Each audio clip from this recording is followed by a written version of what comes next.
Nakakatanggap ka na rin ba ng ganito during live? Warning, this behavior is not in line with our policies and may result in gifting suspension. Reason, artificial manipulated engagement. More in rules and guidance, live monetization guidelines. O ito pa isang example, live restricted for some audiences. Your live contains themes that some may find uncomfortable and has been restricted.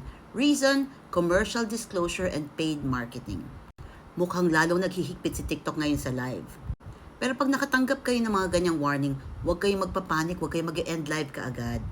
Medyo nakakatakot kasi yung word na warning, pero kung babasahin nyo, hindi naman siya ganun kabigat. Nangyari itong warning na to kasi may mga nagko-comment ng follow me, I will follow you back. Or yung mismong host nagsasabi ng follow to follow instructions or like for like. Ang parusa doon, gifting suspension, hindi ka makakatanggap ng mga gifts habang ikaw ay nagla-live. Ito namang restriction na to, 10 minutes lang ito. Pag nahuli ka na nag-o-offer or nagpo-promote ng isang produkto nang hindi mo dinisclose kay TikTok yung minamarket mo. Ayan o, ibig sabihin hindi po push ni TikTok ang video mo sa FYP for 10 minutes. 10 minutes lang.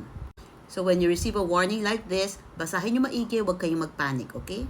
Kaya nga warning, ibig sabihin, wala ka pang penalty. Binabalaan ka pa lang ni TikTok. Sinasabi niya sa'yo, oy may ginagawa kang hindi tama, stop mo yan. Ganun. If you want to learn more about my secrets and rackets, check out my bookmark in my TikTok shop. Remember, knowledge is power.